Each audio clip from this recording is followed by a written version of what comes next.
Assalamualaikum warahmatullahi wabarakatuh. Jadi ini adalah video aku dimana bakal aku isi buat sharing-sharing how about learn Japanese language. Gimana sih cara dasar belajar bahasa Jepang? Yang pertama, apa aja sih huruf yang digunakan untuk belajar bahasa Jepang? Seperti yang kalian ketahui, dalam belajar bahasa Jepang itu ada 3 huruf yang digunakan. Yang pertama huruf hiragana, yang kedua huruf katakana, yang ketiga huruf kanji. Dan bagi aku gaikokujin, bagi aku orang asing, alfabet juga perlu.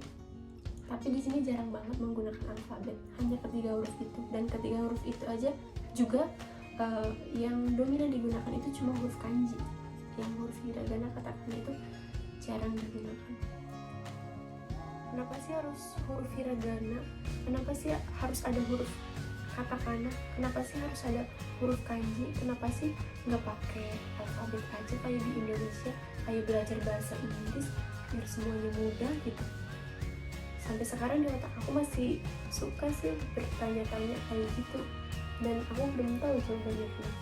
Tapi mungkin karena itu spesialnya Jepang kali ya, menciptakan huruf-huruf begitu. Oke, langsung aja ya dari huruf hiragana dulu. Menurut japanese.id, huruf hiragana itu digunakan untuk menuliskan kata-kata asli dalam bahasa Jepang. Dan biasanya bagi aku yang pemula nih, belajar bahasa Jepang tuh kan ada huruf kanji. Jadi cara baca kanjinya itu, kalau yang belum tahu, biasanya ada di atasnya ada dibubuhi huruf hiragana kecil-kecil, itu namanya furigana. Furigananya itu menggunakan huruf hiragana. Yang kedua adalah huruf katakana. Huruf katakana biasanya digunakan untuk menulis kata-kata yang berasal dari bahasa asing yang sudah diserap ke dalam bahasa Jepang. Untuk menuliskan nama orang asing juga, contohnya seperti penulisan nama aku menggunakan huruf katakana kayak gitu. Oke, selanjutnya adalah huruf kanji. Sebenarnya huruf kanji ini bukan asli datang dari Jepang sih, melainkan datang dari Tiongkok ribuan tahun yang lalu.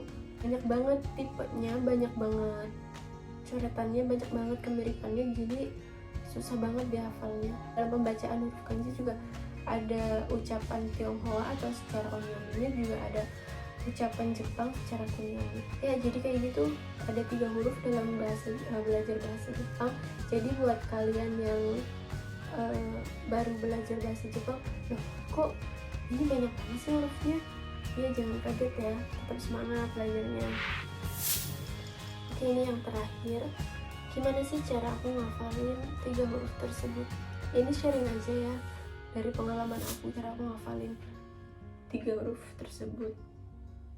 Dari awal banget sih, dari pertama banget aku ngafalin huruf hiragana katakana itu ya dengan cara ditulis.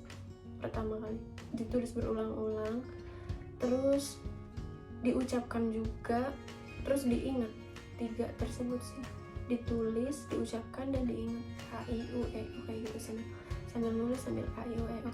Yang kedua juga bisa dengan card. Aku bikin card dari kertas karton yang aku gunting segini-gini nih bentuknya, terus aku tulis huruf per huruf A, I, U, E, O kayak gitu, dan aku tempel di dinding di kamar tidur aku. Jadi sebelum tidur itu aku selalu ngeliat tembok yang ada tempelan huruf hiragana dan katakana, dan setiap hari sebelum tidur dan setiap hari ke kamar tidur aku tuh selalu melihat gambar tersebut dan selalu ingat kayak gitu cara ngafalinnya. Oh ya, cara ngafalinnya juga berbeda-beda ya. Ada yang A, I, U, E, O mendatar atau menurun kayak gitu. Aku pribadi, aku lebih suka ngafalin dari menurun, akasatana mayuru kayak gitu. Karena kalau udah ingat itunya, kasananya sih bakal mudah kayak gitu kalau aku pribadi. Kalau kalian gimana cara ngafalinnya? Kalian bisa komen di bawah ini ya. Terus juga cara ngafalin katakana sama hiragana ya. Kalau cara ngafalin kanji itu bermacam-macam sih. nggak cuma satu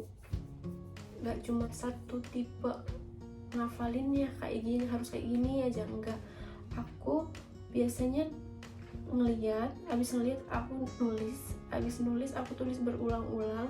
Dan kadang-kadang dulu waktu masih belajar kanji yang dasar-dasar kayak gitu, aku pakai card yang kecil, yang biasanya ada deh di toko-toko atau di Gramedia kayak gitu, yang menjual kanji kayak gitu. Cardnya tuh kecil, terus bisa bolak-balik, bisa dibawa kemana-mana kayak gitu.